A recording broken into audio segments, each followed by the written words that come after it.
Boa tarde.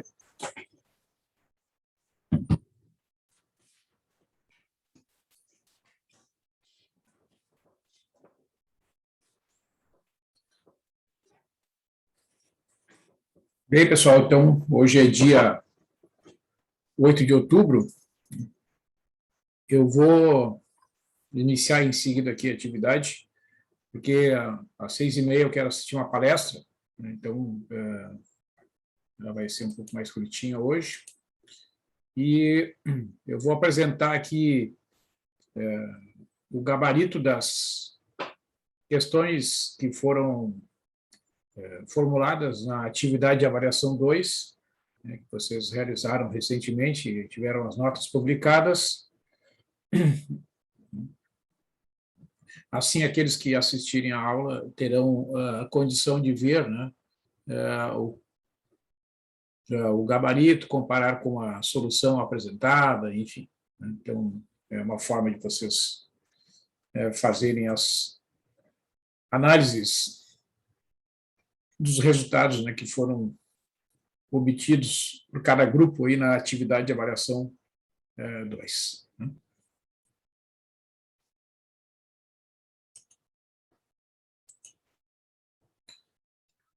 Então, está aqui a atividade de avaliação.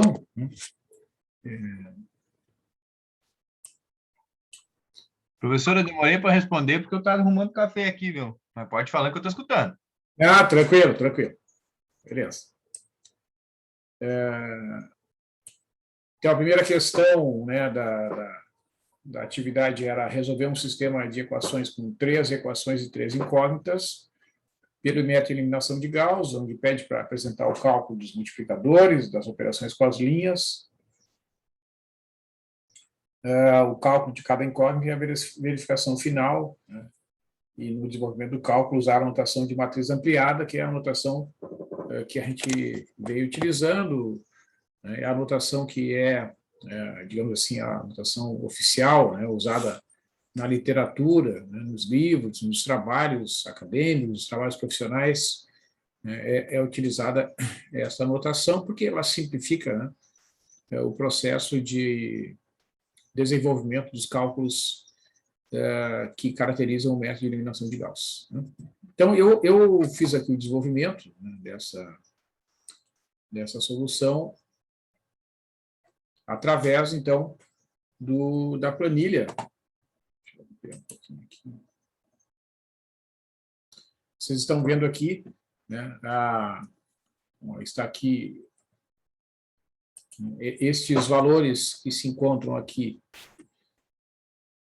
são os valores da matriz ampliada do sistema, né? Vamos fazer aqui uma comparação. Vou botar aqui assim. Então, a gente consegue comparar aqui. Ó, o que eu fiz já aqui como preparação, né, para a aplicação do método de Gauss na hora de efetuar as operações com as linhas. Eu já troquei, né, a primeira linha com a segunda. Então, coloquei lá 1, 2 e 2,24, que são os coeficientes das incógnitas aqui da segunda equação, e o termo independente, que é o 2,24. Né? Aí, na segunda linha, 3, 2, 4 e 1,24, né, que são os coeficientes do x, do y, do z, e a constante que aparece do lado direito na primeira equação, que eu troquei, então, a primeira e a segunda equação de lugar. E aí vem a terceira equação, 4x mais 3y mais 2z igual a 2,8. Tá?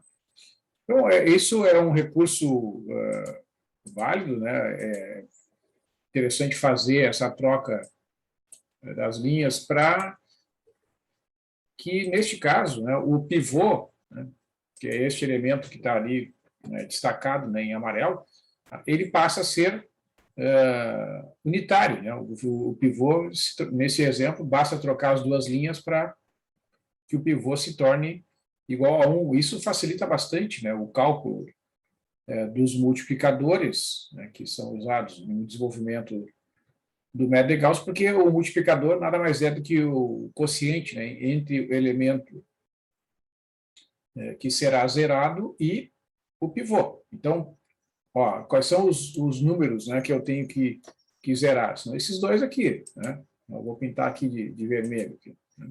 Então, aquelas células ali pintadas de vermelho, né, elas representam os coeficientes que devem ser zerados, né? Então, aqui, ó, eu coloquei os multiplicadores, né?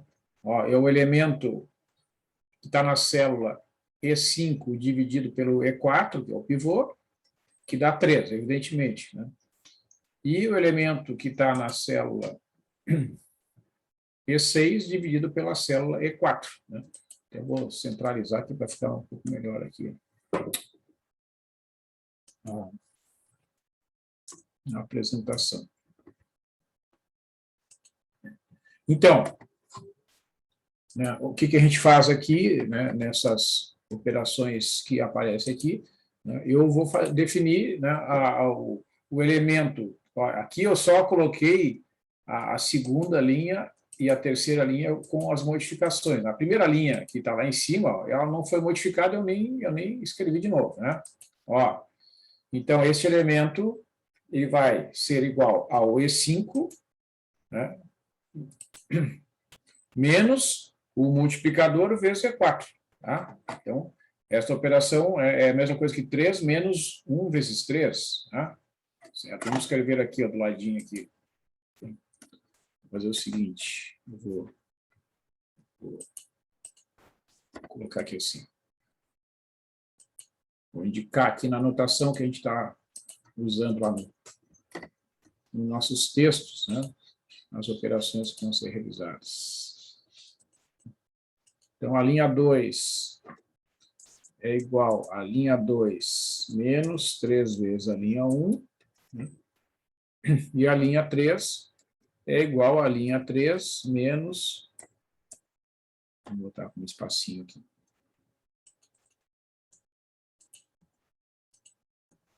Menos 4 vezes a linha 1. Então, esses valores aqui, ó, né, vou botar aqui. Essa aqui é a nova linha 3, a nova linha 2, né, a linha 2, e essa aqui é a linha 3. Tá?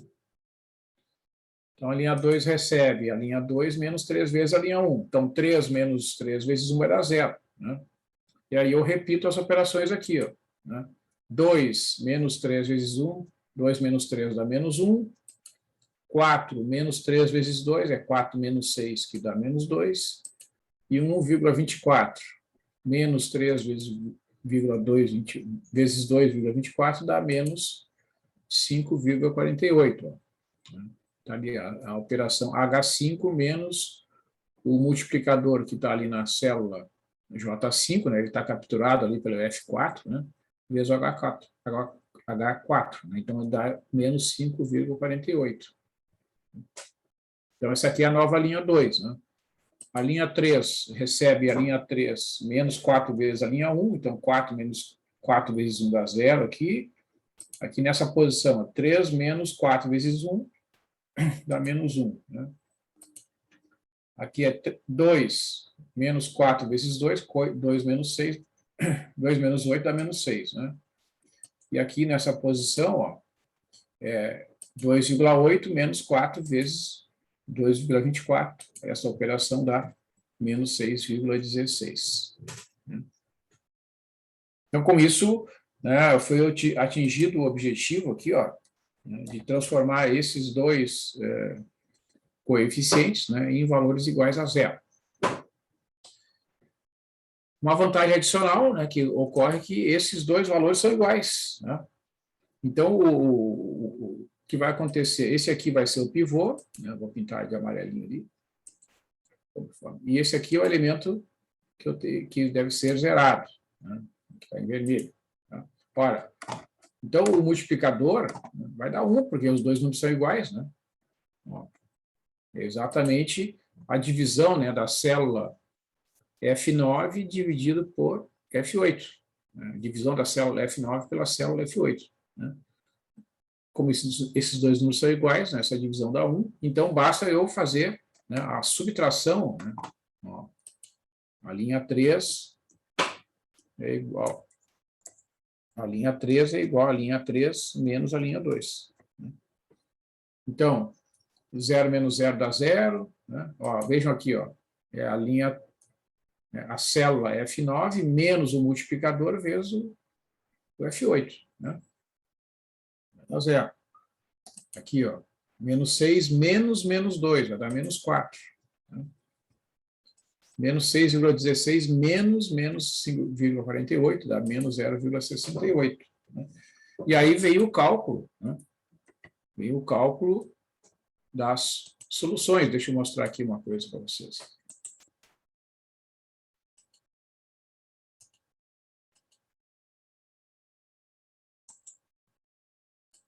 Inseri mais uma linha aqui.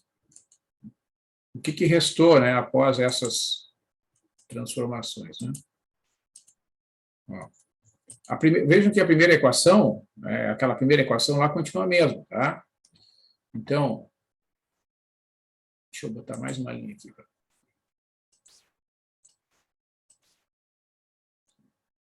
Se eu fosse escrever na forma de sistema aqui, tá? Vou botar aqui, vou mesclar as células aqui para escrever. A primeira equação é isso aqui, ó, x mais y mais 2e igual a 2,24. Tá? A segunda equação é a equação que foi modificada,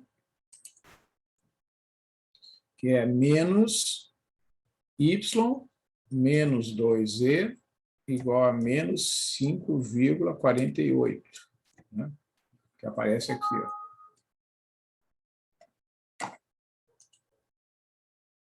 Tá?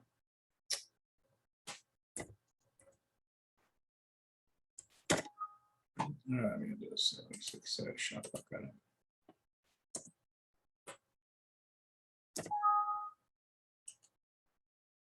Não é forma isso aqui.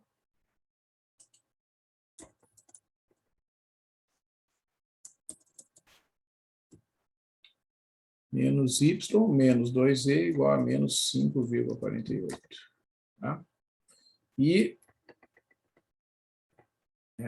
na outra equação, eu tenho simplesmente, né, menos 4z igual a menos 0,68. Tá? Então, essas equações aqui, né, que a gente está vendo, vão servir para a gente resolver o sistema, porque ele está naquele formato, né, previsto lá do método de eliminação de Gauss. Ó. A primeira equação contém x, y e z, a segunda equação contém somente y e z, e a terceira equação contém somente a incógnita z. Né? Então, a terceira equação, né, permite resolver, né, o sistema. Como é que eu calculei essa solução? Dividindo, né, o valor desta célula, que é a célula que contém o termo constante menos 0,68, dividido por menos 4, ou seja, é o H11, né? Ó, está lá a forma, né? H11 dividido por G11, que vai dar 0,17. Né? Então, você observa que para calcular o Y, né, eu tenho que fazer a substituição do Z, que é 0,17, aqui na segunda equação, né? Substituir ali, tem que somar lá do outro lado, né? Ou seja, é menos aquele valor ali, né? E dividir por menos 1. Então, eu tenho que isolar o y aqui nesta segunda equação. Ó. Então, a formulação matemática está escrita lá, o H8, que é esta célula aqui, né? Menos este coeficiente vezes o valor do z, dividido por F8, que é menos 1. Isso vai me dar o 5,14. Né? E, finalmente, para calcular o valor do x, né, vai ser a célula que corresponde ao valor independente, que é o termo constante 2,24, que é a célula H4, né, menos o coeficiente G4 vezes o valor do Z correspondente, que está na célula H16, menos o coeficiente, que é o F4, que é o 1, né, multiplicado pelo valor do Y, que está na célula H17, fecha o parênteses, né, tudo isso dividido por E4, que é o coeficiente do X ali, que no caso é 1, mas enfim, tem que fazer a divisão, né, que vai dar menos 3,24. Né? Então, o que faltou aqui, né, que eu vou fazer, então, agora, né, para a gente realizar aqui junto, né, é a verificação, né, que é a substituição dos valores que foram encontrados, né, para ver se realmente vai dar o resultado correto, né? Então, ó, pega esta célula, que é o coeficiente do x, né, e multiplica pelo valor do x, mais esta célula vezes o valor do y, mais o valor desta célula aqui, multiplicado pelo valor do z, né? Deve dar 2,24. Né? A segunda equação, né? Ó, a segunda equação é 3, 2 e 4. Né? Então, vou botar aqui, ó, este valor multiplicado por x, né? Mais o coeficiente, que é o 2, né, que está na célula F5, multiplicado pelo y, mais o coeficiente ali, o G4, multiplicado pelo Z, isso aqui tem que dar 1,24. Né?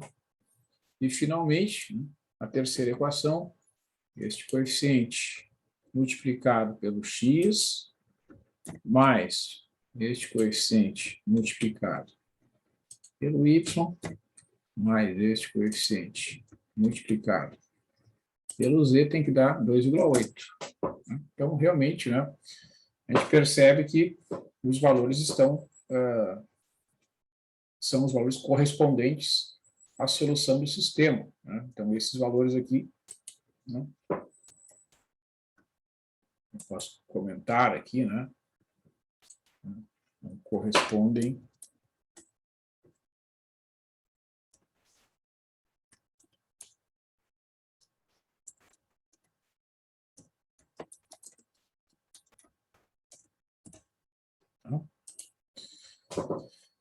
Então, o x é menos 3,24, o y é 5,14 e o z é 0,17. Bom, então tem aqui o trabalho, onde a gente tem a segunda questão, que é uma questão que era para ser resolvida por um método iterativo, né? Um sistema de equações com 4 equações e 4 incógnitas. Então, eu sugeri ali, né, ou poderia ser usado tanto o método Gauss-Jacobi quanto o método Gauss-Seidel. Então, pede para escrever as fórmulas iterativas, de modo a garantir a condição de convergência e efetuar os cálculos com 10 casas decimais, e o critério de parada, né, o máximo, o erro em xi é menor que 10 a menos 5, e no máximo 10 iterações. Isso quer dizer o quê? Se eu aplicar qualquer um dos dois métodos, né, e esse critério de parada for satisfeito em até 10 iterações, né, significa, bom, lá na oitava eu consegui, né, o erro máximo menor que 10 a menos 5. Bom, beleza, eu paro. Se eu não conseguir, eu vou parar na 10ª iteração, né, porque o que está escrito ali é isso, é fazer no máximo 10 iterações e parar se o erro for menor que 10 a menos 5 em qualquer iteração anterior. Tá? Pede para usar a aproximação indicada no curso, né, que é dividir aqui o termo independente de cada uma das equações pelo elemento que aparece na diagonal principal, né, das equações. Tá? Então, o que eu fiz? Né, eu peguei essas equações, tá, e escrevi, né, ali na planilha. Eu desenvolvi a solução usando tanto o método de Gauss-Jacobi quanto o método de Gauss-Seidel. Tá? Então, eu peguei aqui, para facilitar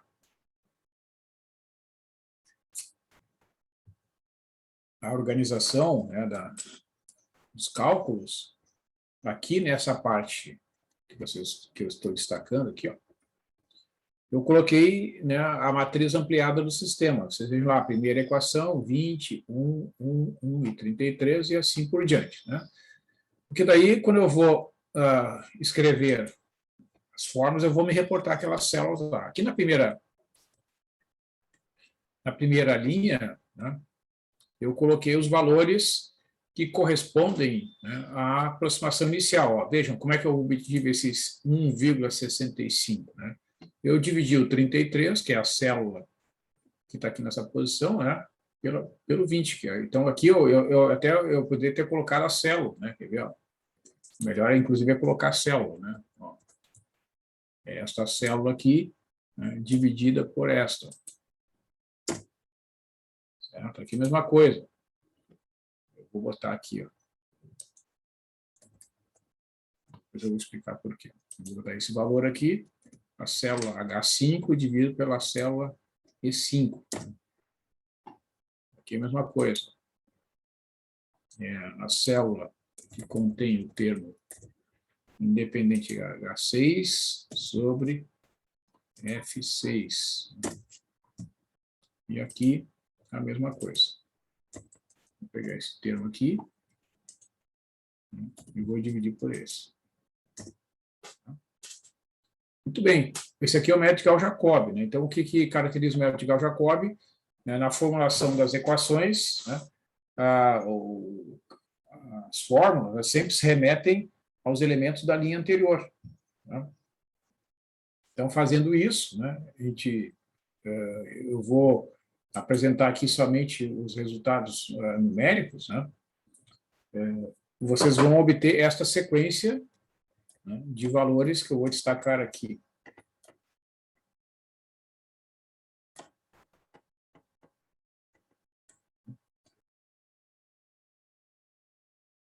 Então, o que a gente observa, né, neste caso aqui, pessoal?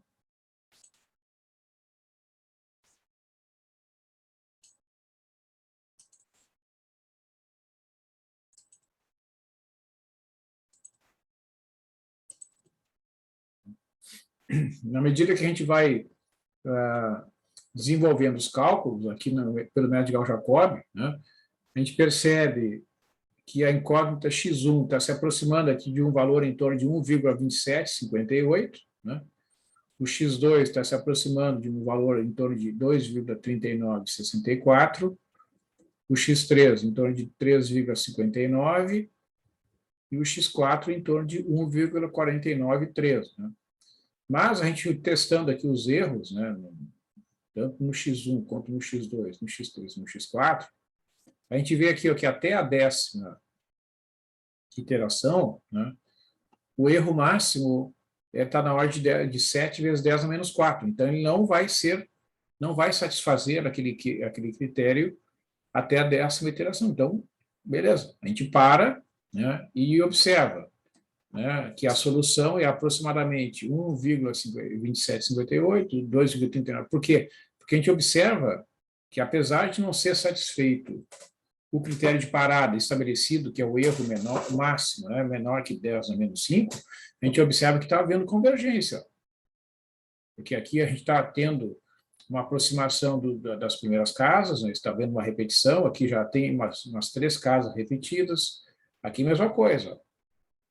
2,39, 3, 2,397, 395, aqui está estabilizado em torno de 2,39. Né? Aqui a mesma coisa, ó.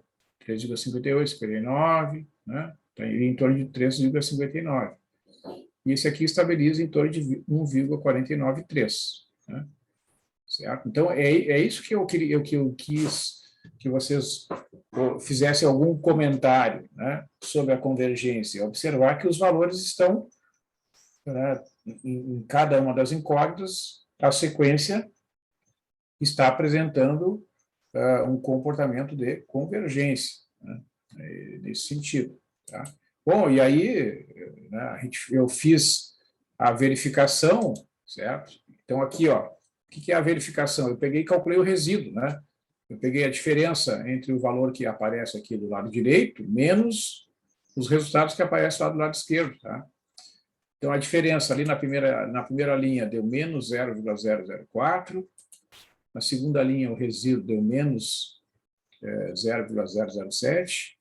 Aqui o resíduo é menos 5 milésimos, e aqui é menos 9 milésimos. Então, vocês vejam que realmente, né, os resíduos aqui são valores bem pequenos, mostrando que, né, esse resultado aqui obtido, mesmo que não satisfaça o critério de parada, é uma aproximação da solução. Tá? Só para efeito né, de argumentação, já que o Excel, né, é uma planilha que efetua cálculos muito rapidamente, eu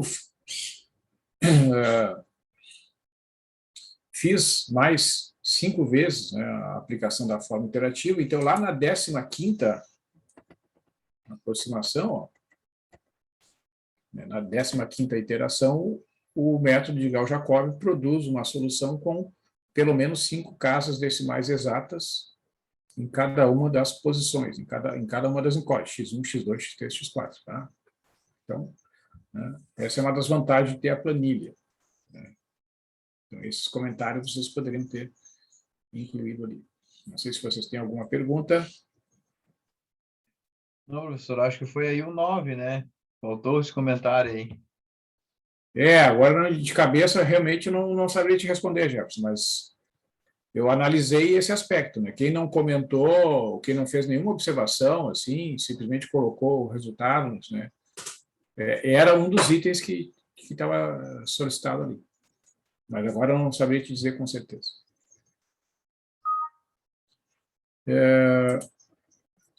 Muito bem. E aí eu fiz aqui, ó, porque alguns grupos fizeram pelo método de Gauss-Seidel, né? Ó, pelo método de Gauss-Seidel, quem fez pelo método de Gauss-Seidel, não sei se é o caso de vocês aí, que estão assistindo, aí aí é encontrada a solução lá na 6ª iteração. Ó, tá? Isso é interessante até né, de ver a comparação.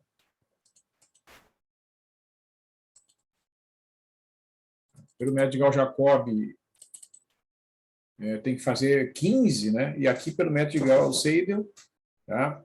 O critério é o mesmo, tá? O critério é exatamente o mesmo. E fazendo, então, o uso do mesmo critério, a gente consegue achar a solução bem mais rápido, digamos assim. Ó, aqui, ó. A partir exatamente dos mesmos valores, tá? Só que, né, quando calcula o x1, tu tem que usar da linha anterior, mas o x2, ó, ele já usa da própria linha 12 aqui, ó, tá vendo? Que é o x2, né? Quando vai calcular o x3, usa o x1 e o x2 da própria linha, ó, tá vendo? E12 e F12. Né? O x4 é da linha anterior, que é o H11, mas quando chega no x4, ele usa o E12, o F12 e o G12, que são os valores da própria linha. E isso faz com que, né, o processo de convergência seja acelerado. Ó. Então, quando chega aqui nessa posição, né, o teste mostra que o erro máximo é menor que 10 a menos 6. Ó. Então, pelo critério de parada, tá, poderia parar aqui. Ó. Tá? Então, quem fez pelo método de Gauss-Seidel, né, e alguns grupos fizeram, o pessoal parou ali no x6, ali no I igual a 6. Tá? Eu fiz mais algumas aqui só para tirar tema, digamos assim, mas né, eu coloco aquele testezinho lógico, né? Ó, como é que é o teste lógico? Ó? Se o erro máximo é menor que 10 a menos 5, escreve 1. Se não, escreve 0. Né? Então, até aqui, ó, deu 0. Quando chega aqui dá 1 é porque o erro máximo é menor que 10 a menos 5, que é o que acontece aqui. Ó. Vocês vejam que todos os erros, ó, são menores do que 10 a menos 5. Tá? Ou seja, né, pelo método de Gauss-Seidel, ó, o que a gente pode dizer? A gente observa a convergência, né? E lá na 6ª aproximação tem pelo menos 5 casos decimais já corretos. Né? Na primeira, na segunda, na terceira e na quarta posições. Tá? E até eu fiz a verificação aqui, faltou concluir as 2 últimas linhas. Né? Quer ver? Vamos fazer aqui. Ó. Como é que eu faço aqui? Né? Eu pego o valor que está aqui do lado direito, né? Menos este coeficiente vezes o valor do x1, né? Menos este coeficiente vezes o valor do x2, menos este coeficiente vezes o valor do x3, né? Menos este coeficiente vezes o valor do x4. Opa.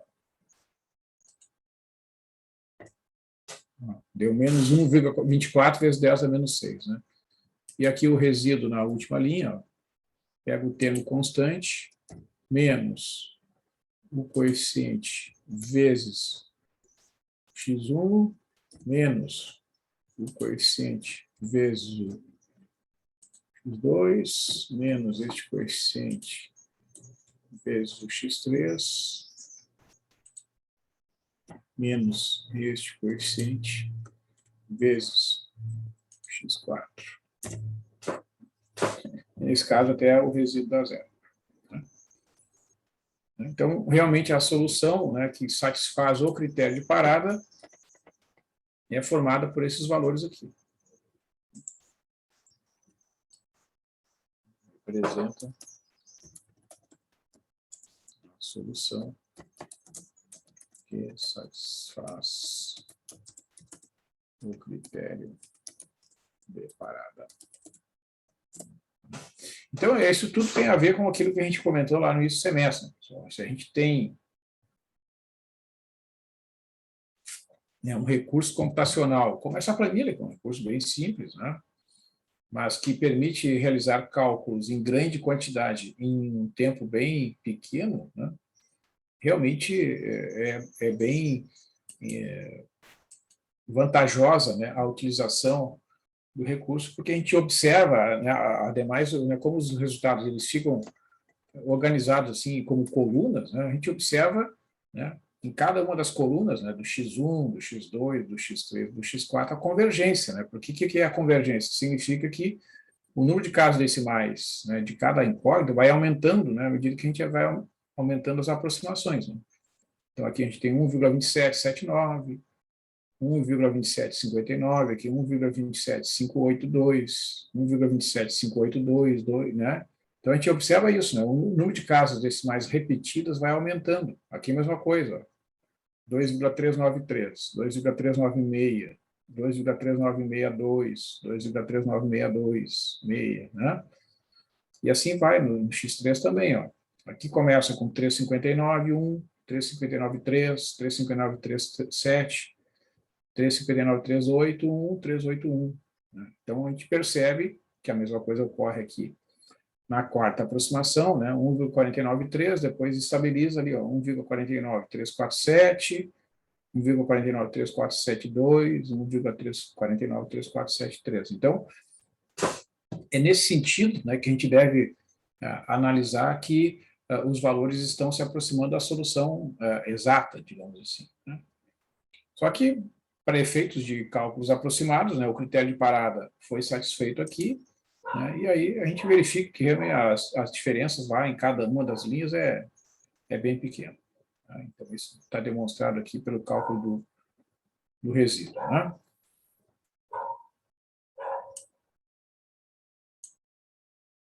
E o que está faltando? Ah, sim. O que está faltando aqui é... Ah, sim, o problema, que é a questão 3, né?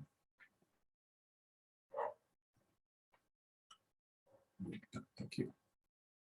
Então, esse é um problema com dados publicados na literatura sobre a temperatura de ebulição da água, né, em diferentes altitudes, e a partir, então, dos dados, pede para calcular o valor aproximado da temperatura de ebulição da água no Pico da Bandeira, cuja altitude é de 2.892 metros. Né? Então, na tabela publicada aqui, o X representa a altitude em metros, e o Y, a temperatura de ebulição da água em graus Celsius. A gente vai usar 4 dígitos. Vamos usar 3 pontos da tabela, escolhidos adequadamente, de modo a usar a interpolação e minimizar o erro. Então, o que vocês devem observar aqui? Né? Essa última frase aqui, ó, né? Ela é importante, porque teve gente, por exemplo, que usou 2 pontos. Está dito aqui, para usar 3 pontos. E, além disso, escolhidos adequadamente, né, de modo a minimizar o erro. Então, qual era a ideia aqui, né, para resolver esse problema, considerando essa observação final, né, era usar os 3 últimos pontos, né, que são os pontos mais próximos do 2.892, né? Ó, o 2.800, o 2.900 e o 3.000. Tá? Então, né, na hora que eu resolvi este problema, né, considerando esta observação, né, e eu fiz alguns comentários sobre isso, e também a nossa intuição, né? Ora, se eu tenho que calcular, né, um dado de entrada ali, que é a altitude de 2.892 metros, para determinar qual é a temperatura de ebulição da água, né? Bom, eu vou olhar aqui na tabela os pontos mais próximos desse 2.892, né? Certo? Então, eu peguei o 2.800, o 2.900 e o 3.000. Tá? Tem gente que considerou, por exemplo, o 1.050, o 2.700 e o 3.000. São 3 pontos realmente, né? Só que, como esses pontos estão mais espaçados, a tendência é aumentar o erro, né? Então, eu considerei, mas a solução não foi considerada a ideal, né? Então, aqui no meu cálculo, eu peguei os valores que estão apresentados aí, ó. Eu vou aumentar aqui para ficar melhor aqui, ó, né? Então, aqui, ó, o N é 2, né? O X aqui não é X, não é X, né? Isso que coisa. O X é 2.892, né? Vamos botar aqui amarelinho ali para destacar aqui esse dado aqui, é o dado de entrada, né? Então, os pontos da tabela que eu utilizei, 2.800, 2.900, 3.000, com as temperaturas de ebulição da água registradas aqui. Vocês observam que, né, conforme a gente argumentou, né, isso a gente vê bastante na literatura, né, à medida que aumenta a altitude, né, diminui a temperatura de ebulição da água, né, certo?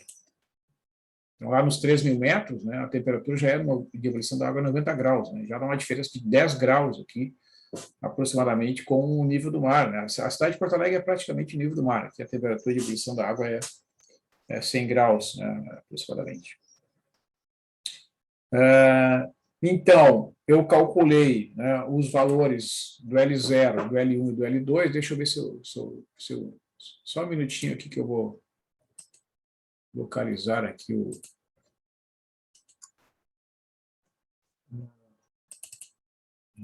Isso aqui, né? Deixa eu só um minutinho. Ó, tá aqui. Beleza. Então, eu usei como referência esse exemplo, né, que nós vimos, então, de interpolação de Lagrange usando n igual a 2 pontos. N igual a 2 significa 3 pontos, né, porque a numeração, a indexação na formulação do polinômio interpolador começa com um índice em 0, né? Então, é 0, 1 e 2, né? Então, x0, x1 e x2, né? Y0 e Y são 2, e aqui estão as fórmulas, né, do polinômio interpolador de Lagrange, tá? Aí eu adaptei essas fórmulas, né, para esses pontos aqui, né? Por exemplo, aqui calculei o L0, aqui calculei o L1 e calculei o L2. Tá? O L2, pessoal, tá? Se eu não me engano, acho que teve alguns grupos que fizeram interpolação de Lagrange, o L2 é negativo, tá? Vocês lembram do resultado que vocês obtiveram com o L2?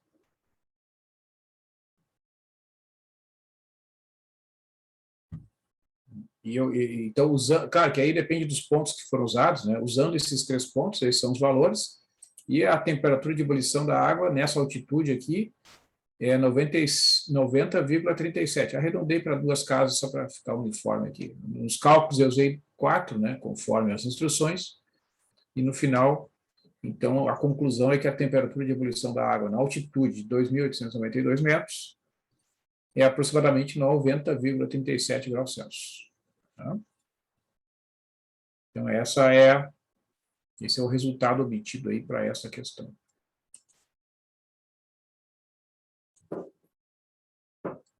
Ok, pessoal? Alguma pergunta? Eu acho que vocês foram dos casos, né, que tiveram dificuldade de entrega, né? O Jefferson e a Maria, eu acho. Não foi? Eu não, senhor. Ah, tu conseguiu? Não, foi outro grupo, é verdade. Eu postei do trabalho e agora a minha dupla postou da prova. Foi a minha dupla que postou da prova até, não fui eu. Aham, tá. Não, tá certo. Realmente é outro grupo. Mas, enfim, de modo geral, né, os grupos conseguiram bons resultados, né? Houve alguns grupos que não entregaram, então, aí eu não sei o que aconteceu, né? Também não, as pessoas não se manifestam e não posso fazer muita coisa. Então, pessoal, nós temos alguns minutos aqui, eu vou aproveitar aqui, então, esses minutos que restam, eu vou terminar aqui, daqui a uns 10 minutos, a atividade de hoje, porque eu quero assistir uma palestra às 6h30 de um colega ali que vai participar da atividade final do Salão de Iniciação Científica, tá? Então, eu quero assistir lá.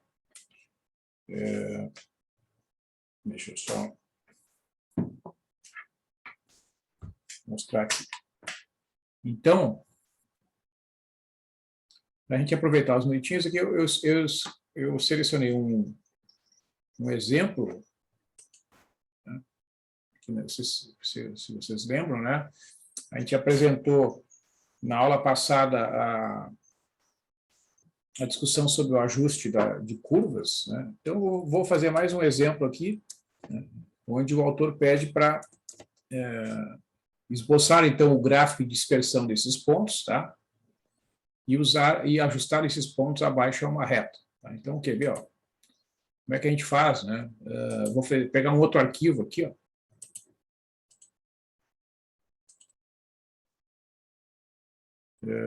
Agora eu vou compartilhar aqui com vocês. Então, assim, um recurso interessante aqui, ó, do Excel é exatamente esse recurso do gráfico de dispersão, né? Então, a gente põe os pontos aqui, ó.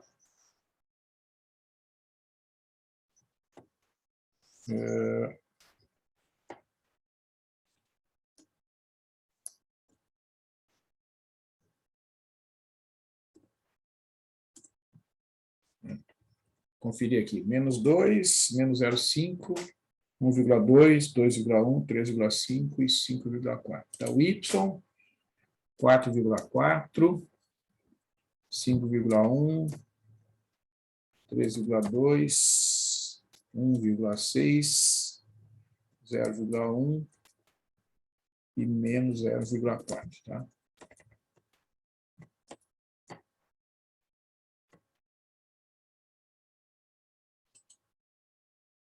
E aí, ó, tu seleciona, né, as células dos pontos, né, que estão ali na tabela, aí tu vai ali em inserir, clica lá, inserir, aí tem que ver se ele vai te obedecer, né? Ó, vai ali em gráficos, ó, gráfico de dispersão, ó. Pode selecionar esse aqui mesmo. Pode botar um título, se quiser, né? Enfim, se de repente o assunto, como por exemplo, é um assunto lá que tem lá algum tema, né? Pode ser, sei lá, qualquer que seja o assunto. Né? Então, o que a gente vê aqui, né, pessoal? Estão vendo que, né, os pontos eles não estão perfeitamente alinhados. Então, por isso que é legal, né, esse recurso aqui do gráfico de dispersão, né, que daí a gente vê, né, que os pontos eles não estão ao longo de uma reta, tá? E a ideia do ajuste não é exatamente isso, né? A ideia do ajuste é obter uma função que, como o próprio nome diz, né, o nome da técnica diz, que a função que se ajusta aos dados, né? Então, aqui no próprio Excel, vocês têm um recurso, né, que é de determinação dessa função. Vocês vão, aqui vocês marcam ali os pontinhos, aí vocês vão aqui, ó, adicionar linha de tendência. Ele vai tá marcado linear lá, ó, tá? E aí vocês vão pedir para ele apresentar a equação no gráfico, ó, marca ali, e exibir o valor do R quadrado no gráfico. Então, tá os dois, né? As duas informações aqui, ó. Vocês podem passar para cima. Fica melhor, né?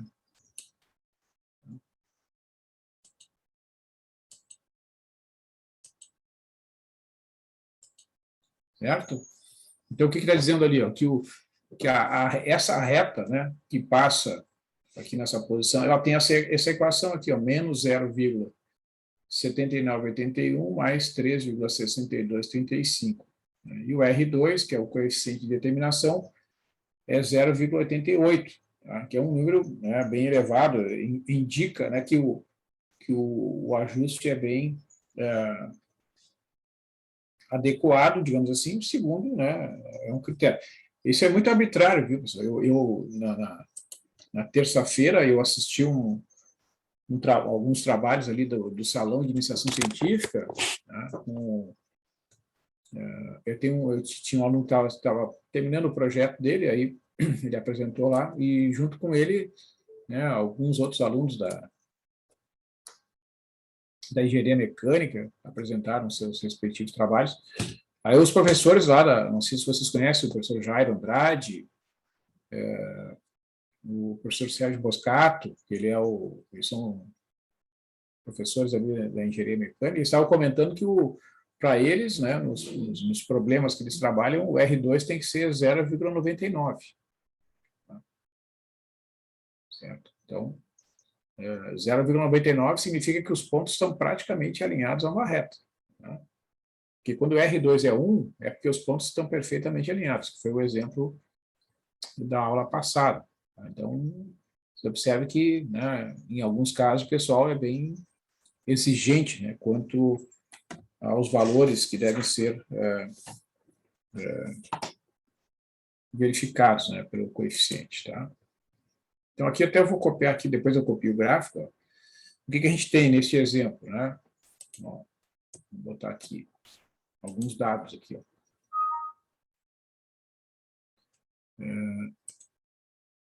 Opa.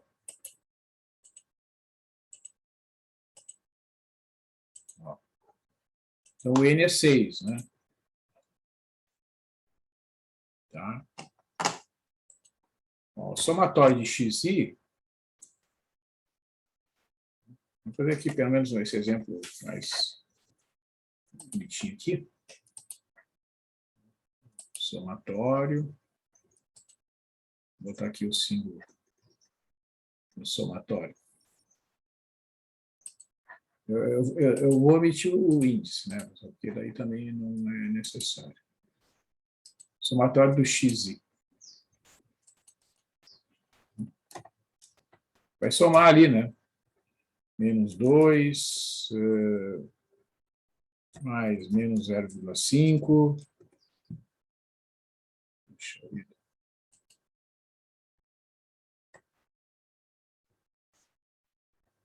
Ficou feio.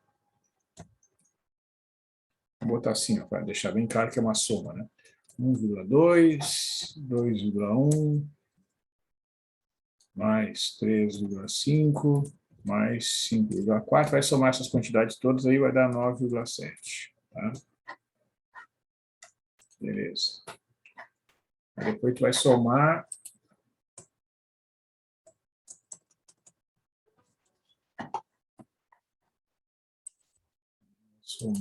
o xi elevado ao quadrado. Vamos botar aqui.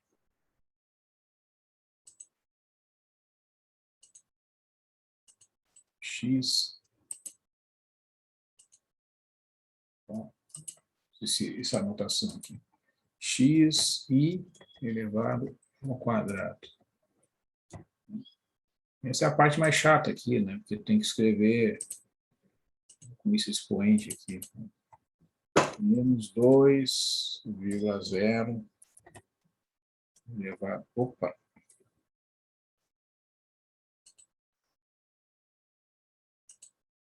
2,0 elevado ao quadrado, né? Mais, vai ali de novo. Pega lá o menos 0,5, eleva ao quadrado. Depois o 1,2 eleva ao quadrado. O 2,1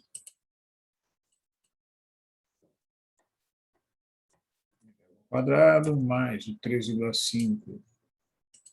É claro que aqui, né, esse tipo de solução, fazendo assim manualmente, é viável, né, quando a quantidade de pontos é pequenina. Se vocês tiverem uma quantidade de pontos maior, né, isso aqui não tem o menor sentido, né, da gente fazer. E assim vai, né? Depois tem o somatório do YI. Né? Deixa eu copiar aqui, eu vou editar. Então, o somatório do YI vai ter ali, ó, 4,4 somado com 5,1 somado com 3,2 1,6 0,1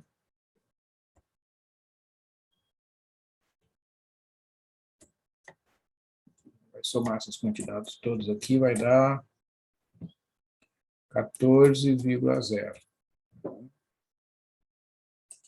Somou ali.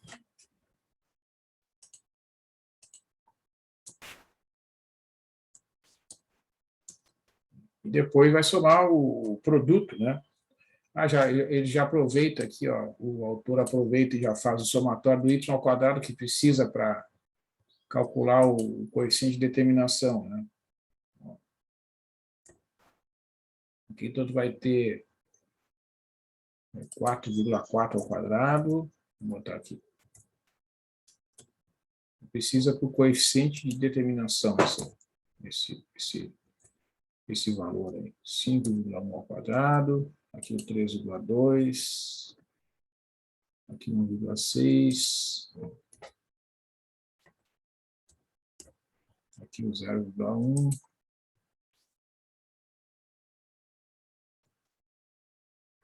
E aqui o menos 0,4.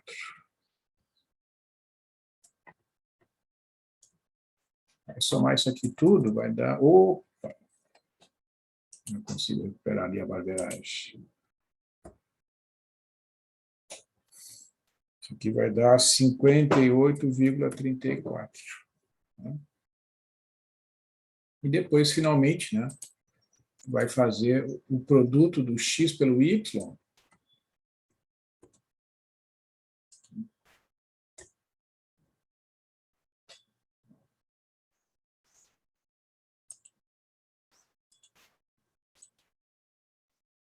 Opa. Aqui é o xi multiplicado pelo yi. Também é uma operação muito boa de se fazer ali na planilha, né? Nós vamos fazer aqui.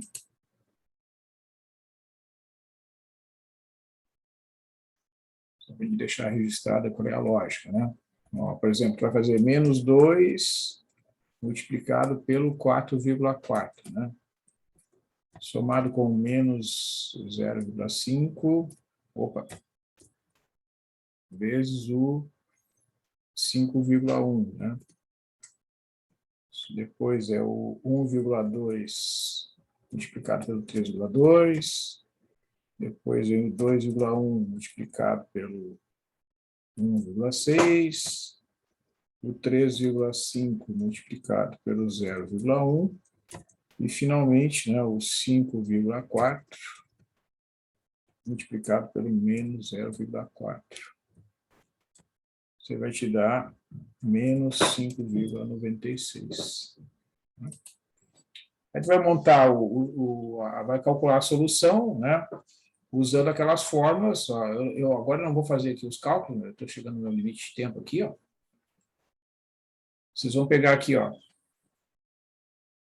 montar o sistema, né? Deixa eu mostrar aqui. Vocês têm aqui o sistema, ó, o N, somatório de X, o N vezes a zero, somatório de X vezes a 1, somatório de Y, e a segunda equação, monta lá com os coeficientes, está aqui, ó, o cálculo do A1 e do A0, né? Certo? E depois o cálculo do coeficiente de determinação, onde vocês vão precisar aqui do somatório do Y ao quadrado, tá? Então, vocês podem fazer esses cálculos, né? E aí vocês vão obter esta solução aqui, ó.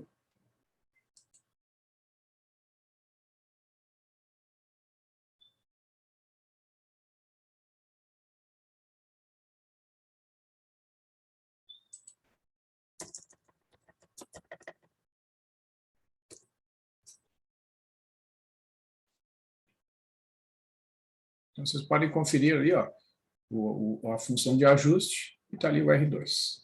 Né? Está aqui o gráfico de dispersão ali, deste exemplo. Tá?